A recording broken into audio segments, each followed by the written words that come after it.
Committee Paonta साहब की press conference में सभी पत्रकार बंधुओं का हार्दिक स्वागत। आज हमारे नवनियुक्त हिमाचल प्रदेश कांग्रेस कमेटी के उपाध्यक्ष एवं पूर्व विधायक चौधरी कन्हैया जी आज पोंटा के जो वर्तमान हालात हैं,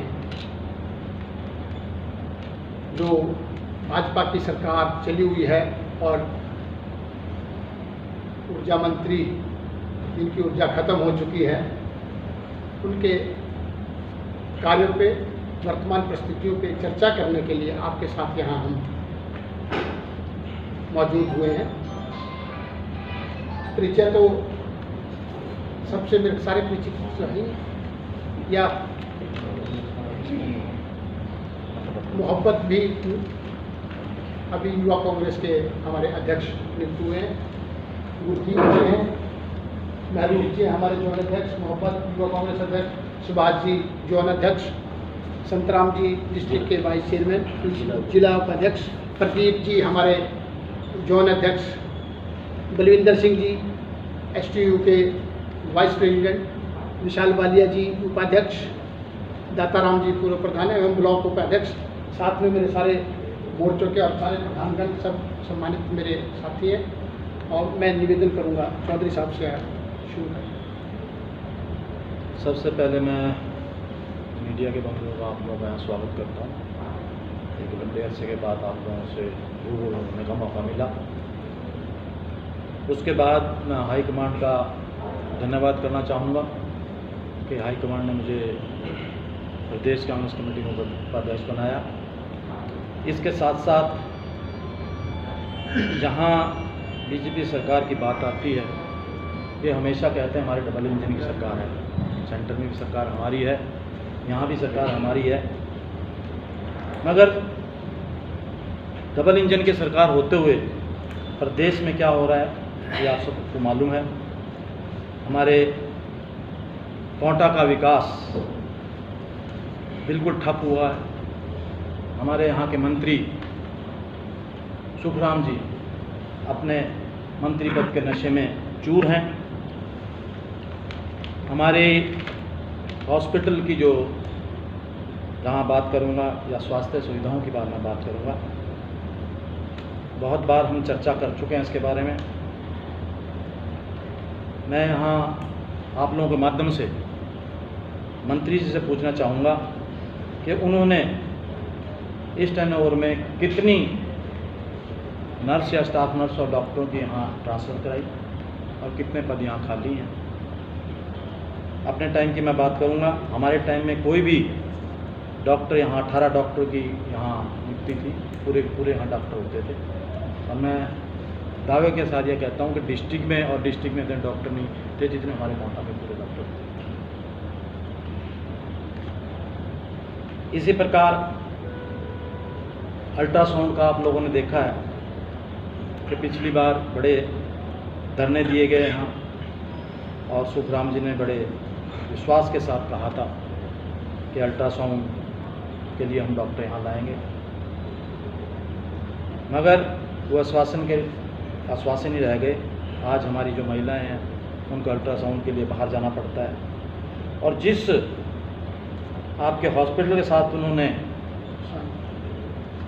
अपना टाई अप किया है, साईं हॉस्पिटल के साथ जो टाई अप किया है अल्ट्रासाउंड का, उनका पिछला रिकॉर्ड आप लोगों को मालूम है, कोरोना टाइम में उन्होंने क्या किया।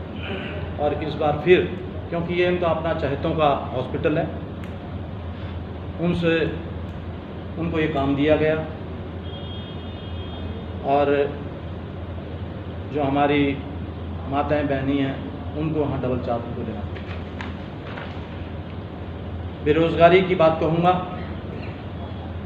आज 2014 के बाद बेरोज़गारी चरम सीमा पर है। हमारे नौजवान साथी बेरोज़गार घूम रहे हैं, उनके पास रोज़गार नहीं है। अगर कहीं रोज़गार भर्तियाँ कराते हैं तो उसमें भी घोटाला होता है। अभी फ़िलहाल की मैं बात करूँगा, एक बहुत चर्चित बात आप लोगों के माध्यम से पता चलता है हमें, जो पुलिस की भर्ती हुई उसमें पेपर लीक हुआ। जिन नौजवानों ने वहाँ पढ़ाई की, जिनके माँ बाप ने उनको ट्यूशन पढ़ाई, उनको ट्यूशन कोचिंग दिलाई, वो लोग पास आउट नहीं कर सके और ऐसे लोग पर्चा लीक हुआ और ऐसे लोग उसमें पास आउट हुए जिनको अपने स्टेट के मुख्यमंत्री का भी नाम मिला। उन नौजवानों का क्या होगा जिनके माँ बाप ने अपना पैसा खर्च के उनको पढ़ाया, उनको कोचिंग दिलाई, और बहुत से नौजवान आज जो उसमें उम्र भी उनकी जो निकल जाएगी, जो आपकी उनकी भर्ती प्रक्रिया की एज उनकी निकल जाएगी। आज कुछ भी कहो, आप जितने भी हमारे युवा हैं वो बेरोज़गार घूम रहे हैं, सड़कों पे घूम रहे हैं, और इनकी डबल इंजन की सरकार होते, मोदी जी भी कहते हैं आप पकौड़े तलो, आप चाय बेचो। जो माँ बाप अपने बच्चों को पढ़ाकर अपनी किस तरह उन्होंने उनको पढ़ाया बच्चों को, और उनको अगर ये कहा जाए आप पकौड़े तलें, आप चाय बेचें, तो ये एक अच्छी बात नहीं लगती। ये सरकार एक आज नौजवानों को गुमराह कर रही है। महंगाई की अगर बात करें, महंगाई आज चरम सीमा पर है। मेरे ख्याल से आज से पहले इतनी महंगाई कभी नहीं हुई। चाहे आप खाद्य पदार्थों की बात करें, चाहे आप दाल तेल कुछ भी हो, पेट्रोल के दाम की बात करें, आज चरम सीमा पर हैं। आज पेट्रोल के बारे में, डीजल के बारे में मैं ये कहूँगा, जब कांग्रेस की सरकार थी, मनमोहन सिंह जी हमारे प्रेसिडेंट थे, उस टाइम क्रूड ऑयल होता है, जो कच्चा ऑयल होता है, उसके दाम आज के टाइम से बहुत ज़्यादा दाम थे। उन्होंने फिर भी उसके ऊपर नियंत्रण रखा और तेल के प्राइस इतने नहीं बढ़े। आज क्रूड ऑयल भी सस्ता है और आज तेल के दाम, पेट्रोल के दाम 100 रुपये से ऊपर और डीजल के 90 से ऊपर जा रहे हैं। अगर हम सड़कों की बात करें, सड़कों का आज बेहाल है। हमने अपने टाइम में, राज साहब के टाइम में, हमने 2 मेजर डिस्ट्रिक्ट रोड डलवाई थी, एक बगानी से पांटा से बगानी और एक आपका बद्रीपुर से आपका ये जो जामनी वाला होते ये डलवाई थी, कोटड़ी ब्यास अनाउंस कराई थी, उस पर भी कोई काम नहीं हुआ। हमारे टाइम में जो उसमें थोड़ी सी प्रॉब्लम आई थी, जो हमारे कोटड़ी ब्यास की रोड है उसमें आपका फॉरेस्ट का उसमें दिक्कत थी, पर उसके ऊपर भी आज कोई काम नहीं होता है। और जो NH का काम है, जो बद्रीपुर से शहर की ओर से ऊपर को जाना था, वो उल्टा स्टार्ट हो गया। और आज आप जाकर देखें, आप लोगों को सबको मालूम है, आपने न्यूज़ में भी डाला है, सब में डाला है, आज जो लोग हैं वहाँ के, उनकी दुकानें हैं, उनके घर हैं, उनको रास्ते उनके लिए टोटल बंद हो चुके हैं। चाहे मैं मानता हूँ आर्मी एरिया है, आर्मी का बहुत सेंसिटिव एरिया वहाँ है, उसकी वजह से, पर उनको देखते हुए सेंसिटिव एरिया अगर उसका कुछ चेंज उनको करना चाहिए था, घरों के लिए रोड उनको देनी चाहिए थी। आज ही पता चला है, सुखराम जी ने वहाँ विज़िट की कि उन्होंने कहा है कि इसको हम देखेंगे। ये तो कब उसका बात आती देखने की, वो अब पता चलेगा।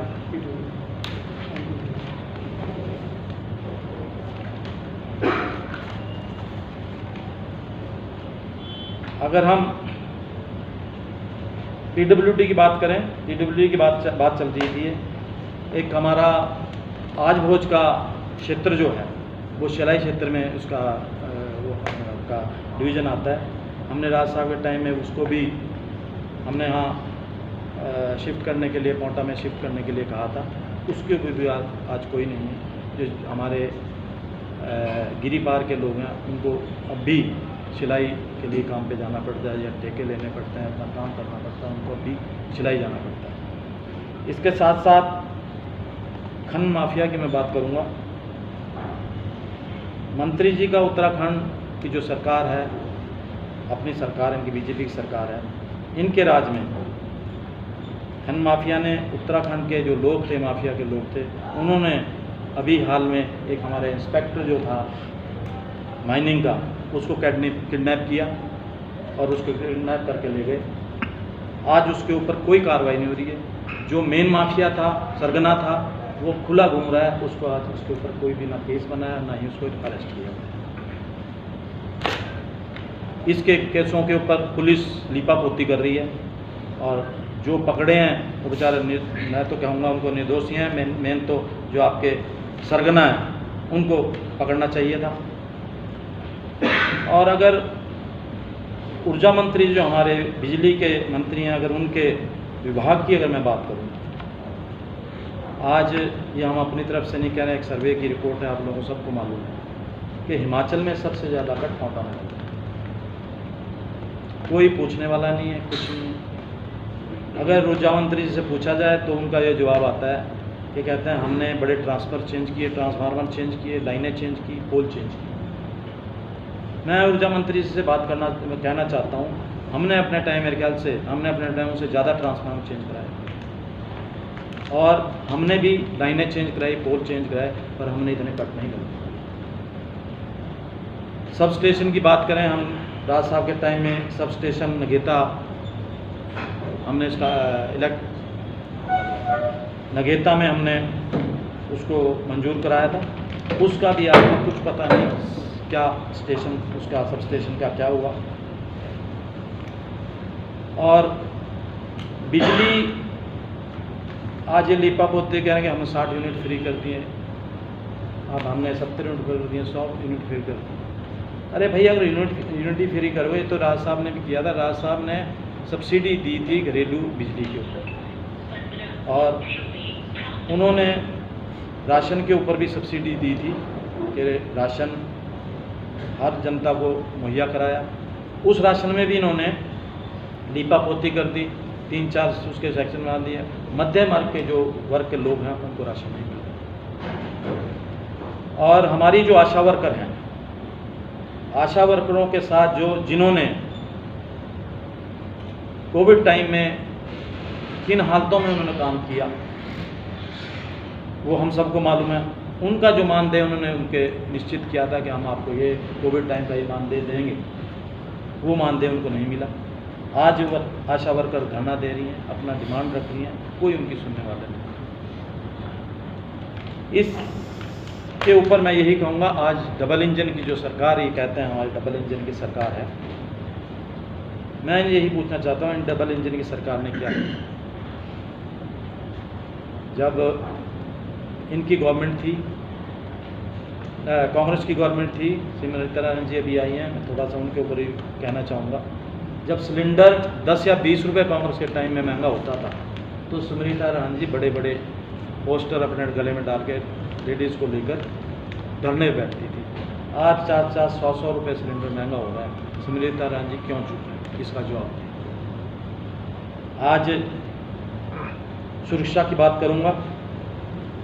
सुरक्षा के साथ कोई चोरी डकैती कितनी हो रही है, आपका नशे की कितनी नशा हो रहा है यहाँ, आपका ये जो अपने नशे वाले लोग हैं, ये कहीं ना कहीं इनकी मिली भगत पुलिस से मिली भगत है। जो यहाँ का हमारे एमएलए साहब हैं, उनका भी कहीं ना कहीं मैं तो कहता हूँ इसमें हाथ शामिल हो। अगर एमएलए हैं, मंत्री हैं, तो वो क्यों नहीं इसके ऊपर रोक लगाते, पुलिस को क्यों नहीं कहते? हमने भी अपने टाइम में, मैं तो ये भी कहूँगा, हमारे टाइम का रिकॉर्ड निकाल के देख लो, उस टाइम के केस चैन स्नैचिंग के और उसके कितने हैं, और इनके टाइम में 4.5 साल में कितने हैं। अगर नुमाइंदा कोई बनता है तो उसको सिर्फ एक आदमी का नुमाइंदा नहीं, एक उसके पार्टी का नुमाइंदा बन के मिलना चाहिए। अगर आपको चुना है तो उसको हर आदमी के लिए काम करना चाहिए। आज सुखराम जी अपने चाहतों का काम कर रहे हैं। आज हैंडपंप की राजनीति वो कर रहे हैं। जो परिवार उनसे नाराज़ है, वहाँ जाकर 20-25 जिसके घर में वोट है, वहाँ जाकर वो कहते हैं कि आपका हैंडपंप लगा देंगे, आप हमारे साथ ज्वाइन करें।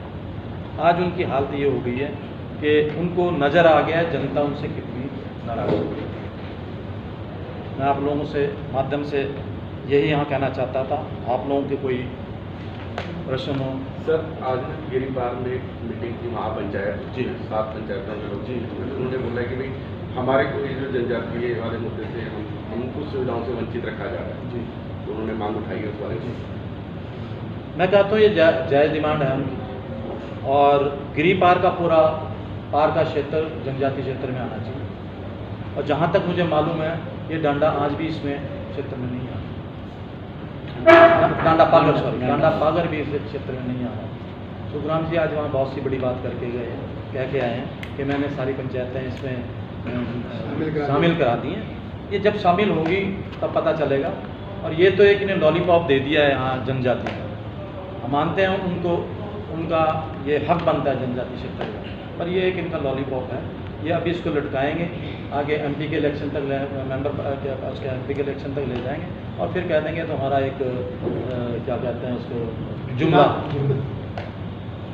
जब साहब ये हिंदू देवी देवताओं का अपमानित जो टिप्पणी हुई थी उसमें एक बीजेपी का अध्यक्ष शामिल था संघ का, कांग्रेस की क्या टिप्पणी इस मामले में? मैं इसमें यहाँ ये कहना चाहूँगा, जो शुरुआत हुई है वो किसने की है। इसमें भाजपा का वो पदाधिकारी था, सबसे पहले उसने पोस्ट डाली और उस पोस्ट को डालने के बाद ये सारा मामला उठा। उस अधिकारी को इन्होंने बिल्कुल एक तरफ निकाल लिया, उसके ऊपर कोई केस नहीं बना, एक लिपापोती करके कि हमने इसको पार्टी से निकाल दिया। और जो लोग इन्वॉल्व नहीं थे इसमें, हम कहते हैं ठीक है जिसने गलती की है उसको सज़ा मिलनी चाहिए, चाहे वो कोई सी किसी के धर्म का है तो उसको सज़ा मिलनी चाहिए, मगर इन्होंने तो एक ही धर्म के ऊपर लोगों को अननेसेसरी, जिन्होंने नहीं भी किया उनको टारगेट कर। ये क्या ये नसीम नाज आरोपी था, क्या आप इसको वो कह रहे हैं कि ये नहीं था, पुलिस ने उसको अरेस्ट कर दिया, वो बीजेपी का था, लेकिन आप अरेस्ट क्या चाह रहे हो? नहीं, अरेस्ट नहीं हुआ नसीम नाज नहीं हुआ, अरेस्ट नहीं हुआ, उसके बाद कार्रवाई तो हुई थी, केस भी नहीं बना, कोई कार्रवाई नहीं की। सबसे पहले व्हाट्सएप पे उसी ने स्टार्ट किया, उसके बाद ये चर्चा शुरू हुई। पोस्ट थी ना, हाँ पोस्ट डाली उसने, पोस्ट डाली, तो उसके बाद ये सारा स्टार्ट हुआ और उसको उन्होंने आराम से उसको निकाल दिया, बाहर निकाला और बीजेपी उसको बचा रही है। बचा रही, यस बचा रही। आम आदमी पार्टी को कहाँ देखते हैं आप आज और पूरी रैली हुई? ये आप तो एक मजाक की बात कर रहे हैं, बहुत बड़ी रैली हुई है। आम आदमी का, मैं तो ये कहूँगा कि आम आदमी का हिमाचल में अभी कोई अस्तित्व नहीं। 15 साल से 16 साल से पंजाब में लगे हुए थे, वहाँ गुटबाजी की वजह से, चाहे अकालियों गुटबाजी हो चाहे आपका कांग्रेसी गुटबाजी हो, ये उसका फायदा है। उत्तराखंड में इन्होंने 10-12 साल से लगे हुए थे, वहाँ इनको कोई सीट नहीं मिली, और इनका जो मुख्यमंत्री था वही छोड़ के बीजेपी ज्वाइन कर। हिमाचल में भी इनका कोई अस्तित्व नहीं।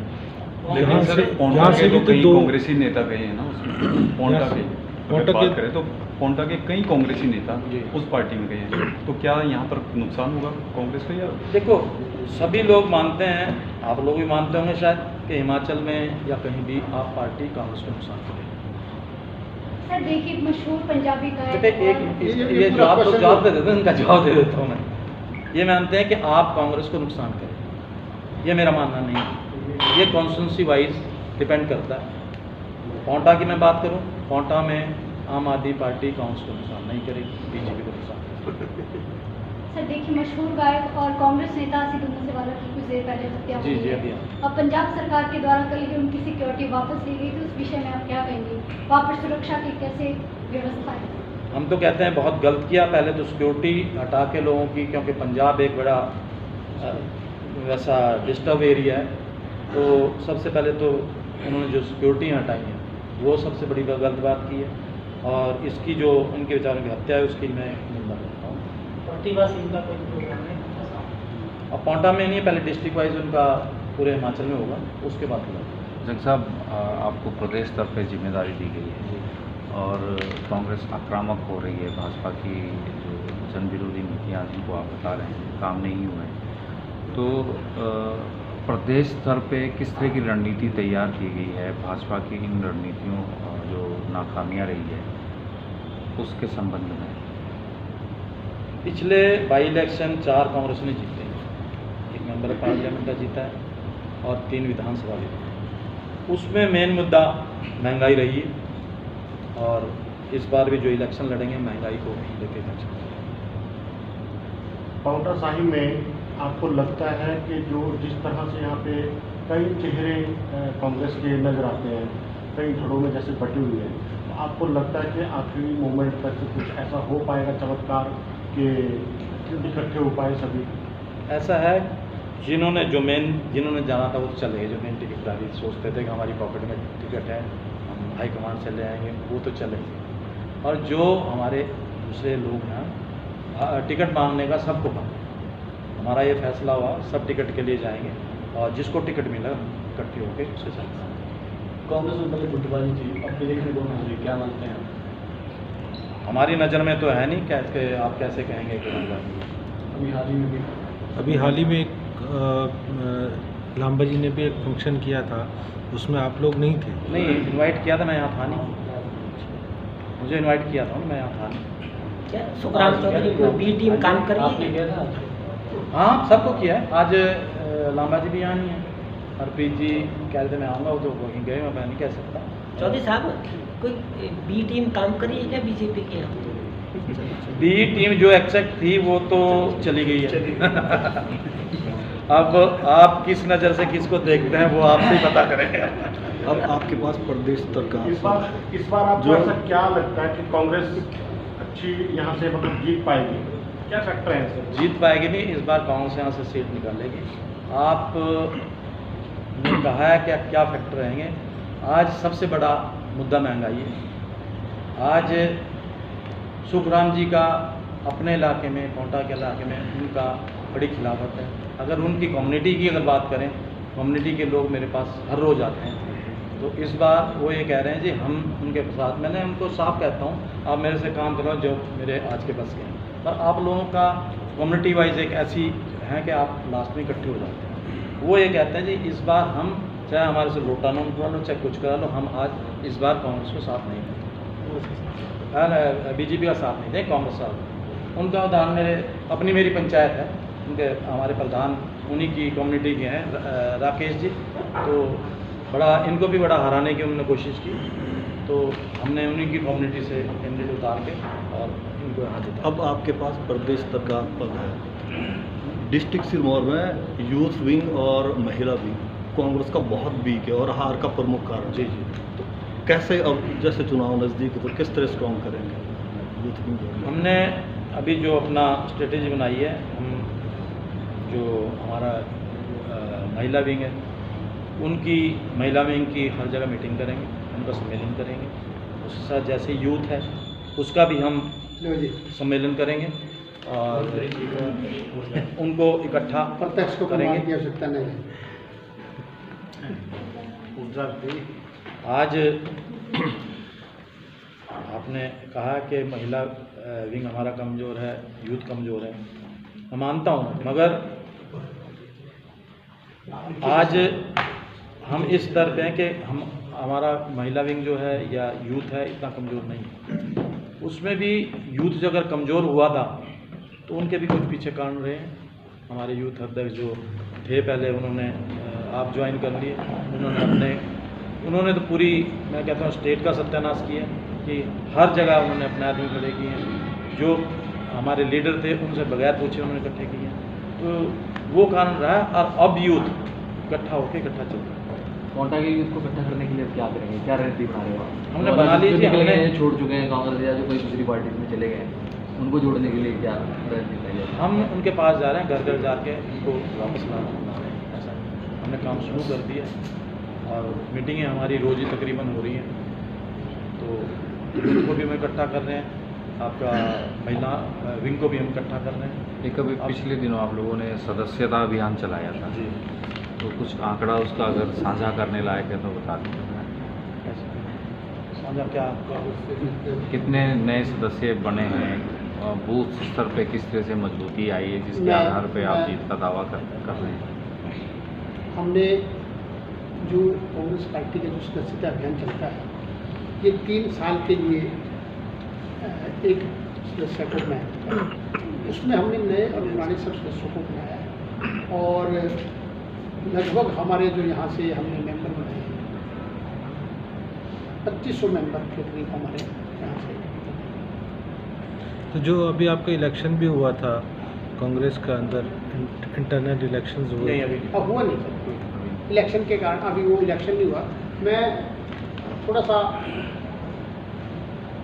यहाँ की जो सरकार करी मैं 2-4 शब्द नहीं पहले पूछ रहा था कुछ जो इलेक्शन हुआ नहीं। इलेक्शन एक्चुअली होना है ये ड्यू टू इलेक्शन जो हमारे स्टेट के इलेक्शन आए हैं, जिन जिन स्टेटों में इलेक्शन का होना है उसमें उन्होंने पोस्ट करना। जब साहब ये पोंटा में अल्पसंख्यक को टिकट देने की मांग बार बार उठ रही है जी, क्या ये मांग सही है? हर आदमी की जायज़ है, टिकट मांगना चाहिए। अल्पसंख्यक की नहीं मैं कह रहा हूँ, हर आदमी की इंडिविजुअल डिमांड लड़ना चाहिए, तो हक है अपना।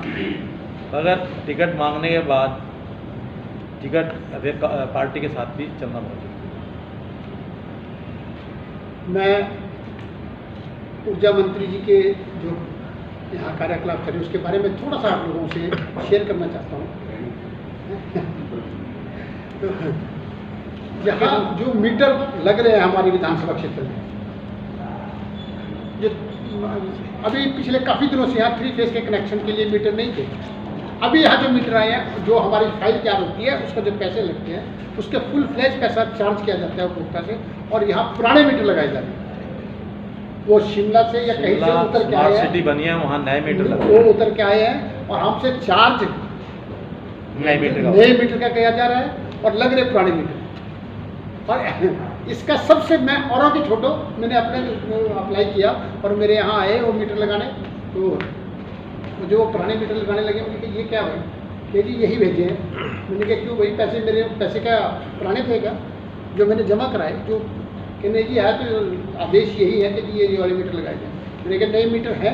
बोले जी हम लगा यही रहे हैं। फिर मैंने जी से एसडीओ से बात करी, भाई पुराने मीटर लगाओ सुखराम जी के यहाँ। मंत्री जी का कोई चक्कर नहीं है। उसका कारण ये है कि या तो वो रिजेक्टेड हैं या उनकी रीडिंग क्या रही होगी, वो क्यों लगवाए पुरानी। बोले ये एक बहुत बड़ा घोटाला है। इसके साथ ही मैं एक और बात आपको बताऊं, कुछ अधिकारी यहाँ कर्मचारी जो हैं वो निष्पक्षता से काम नहीं कर रहे। अभी पिछले दिनों जब महिला दिवस मनाया गया बदरीपुर पंचायत में, डीसी साहब के हाथ से कुछ महिलाओं को दिलाया गया, जैसे आटा चक्की है वो एक गाड़ी में लाए, उनसे हाथ से वो दिलवाया और फोटो खिंचवाई और उसी गाड़ी में रख के वो वापस कर दिए। मैं आप लोगों के माध्यम से इसकी चीज़ की भी इंक्वायरी चाहता हूं कि सरकार इस चीज़ की इंक्वायरी करे कि वो जो महिलाओं को जो मशीनें दिखाई गई और वो फोटो दिखाई गई और वो फिर वैसे ही क्यों वापस उन्हीं दुकानों पे वापस क्यों भेज दी गई। मुझे तो ये भी पता लगा कि जिस ट्रक में आया था वो ट्रक वही खड़ा किया हुआ था नीचे कहीं, कि जब ये कार्यक्रम पूरा रहेगा उसी ट्रक में वो वापस भेज दिया गया। और ये पोंटा वीडियो ऑफिस का ही सारा कार्यक्रम है, पूरा कार्यक्रम उन लोगों ने अरेंज किया, डीसी साहब के हाथ से वो बटे और उसी ट्रक में वो वापस चले गए। इस बात की इंक्वायरी होनी चाहिए। दूसरा, जो मीटर पुराने मीटर जो लगा रहे हैं उनके चार्जेस जो नए मीटर के कर रहे हैं, इसकी भी सरकार को इंक्वायरी करनी चाहिए।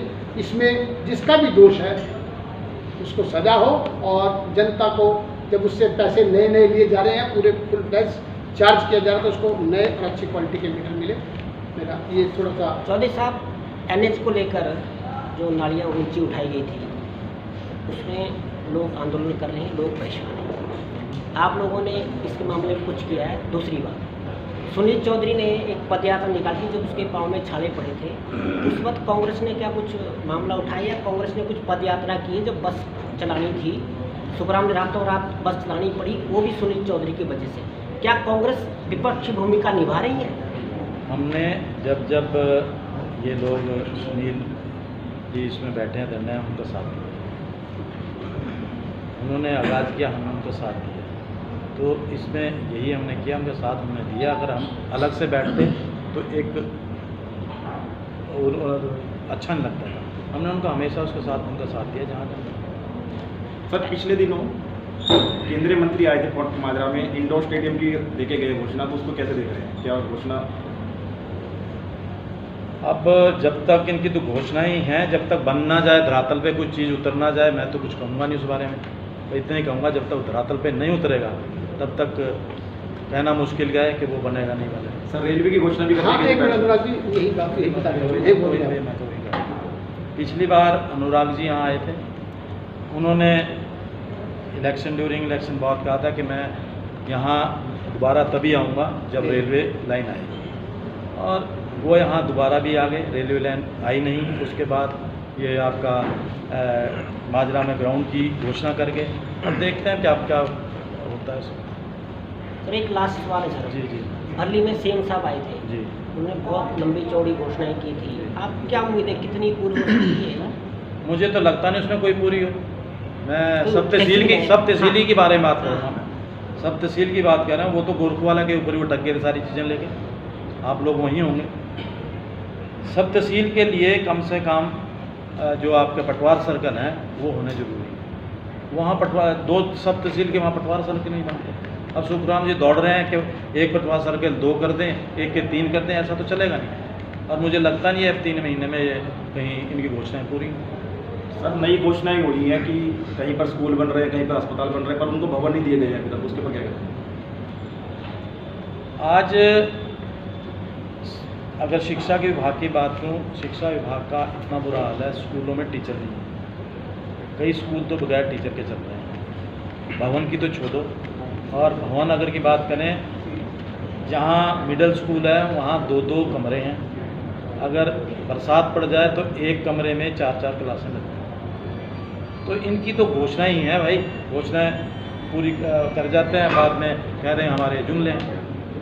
अच्छा सर, भरली में राजा वीरभद्र सिंह जी ने एक कॉलेज दिया, अभी सीएम साहब आए थे तो उनका वहाँ नाम चेंज हो गया अटल जी। अगर कांग्रेस सरकार रहती है तो क्या ये? मैं कहने वाला था इसी बात, पहले आपने पूछ लिया क्वेश्चन, बहुत अच्छा क्वेश्चन पूछा। भरली कॉलेज के लिए हमने बड़े प्रयास किए। उसके बाद जब राज साहब ने कहा मुझे 50 बीघा ज़मीन चाहिए, हमने पूरी आज भोज की मीटिंग की, ये बैठे हैं यहाँ।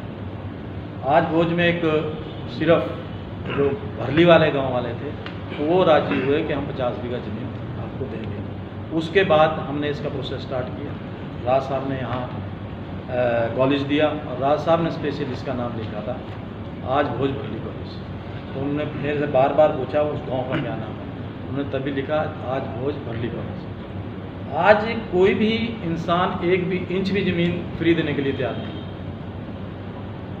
ये तो 50 बीघा लोगों ने ज़मीन दी, और मैं तो ये कहता हूँ ठीक है, हम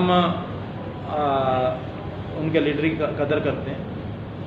इसका नाम कम से कम अगर रखना था तो भरली कॉलेज, आज भोज भरली कॉलेज रख के उनका नाम जोड़, मेरा कहना है।